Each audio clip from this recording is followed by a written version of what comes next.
You may be familiar with tiger moths. They are a fairly widespread group of graphic-looking black and white moths, sometimes with beautiful red, pink, or orange body markings. Their caterpillars are the recognizable woolly bears, large, stinging caterpillars who supposedly can predict the weather. But there is more to these insects.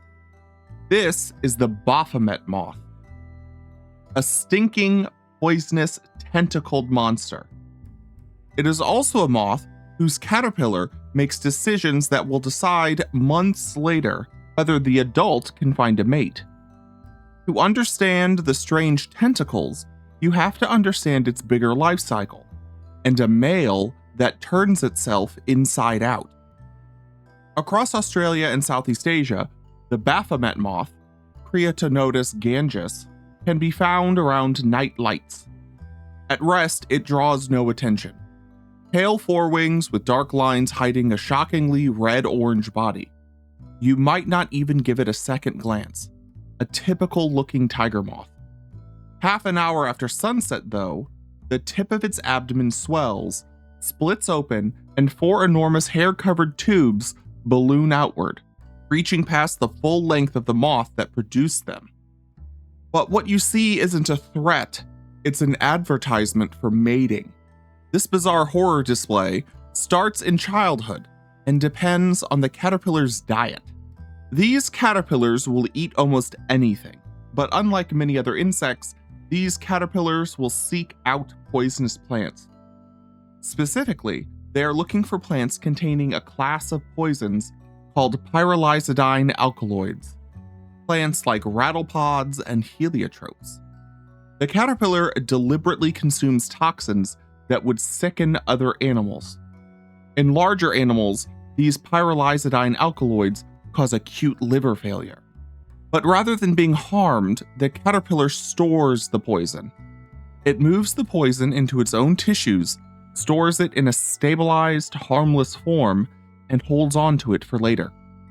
The caterpillar carrying these compounds is unpalatable to the predators that would otherwise eat it.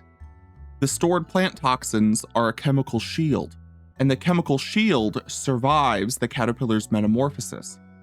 It passes intact into the body of the adult moth. But back to the male, and the 4 tubes erupting from its abdomen. These are called the coromata, and they are scent organs, everted from the body like a sock turning itself inside out, with a pump of internal hydraulic pressure. Each tube is sheathed in roughly 3,000 specialized scales, whose job is to release scent into the air.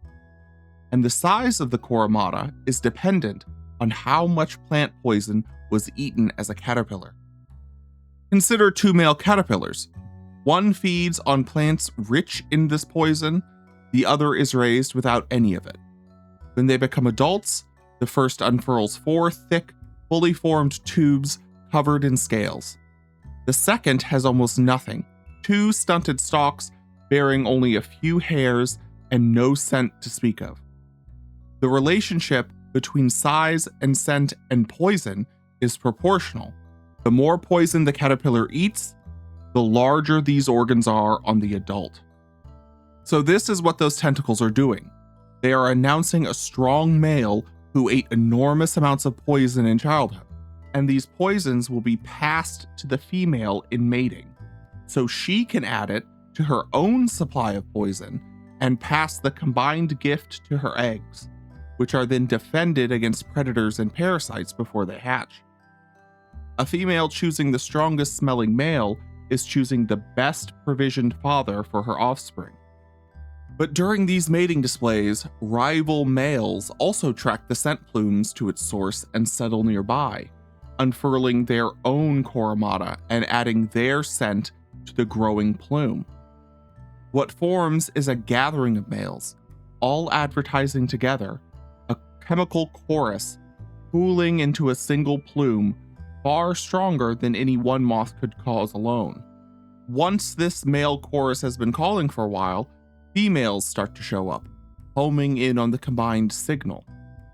When a female reaches the perch and makes contact, the male's tubes collapse, and the pair mate. As the male signaling fades, virgin females take up the work for themselves, releasing their own unique scent to draw in males who miss the first round of mating. 2 waves of signaling in a single night, although we aren't quite sure why the females do it.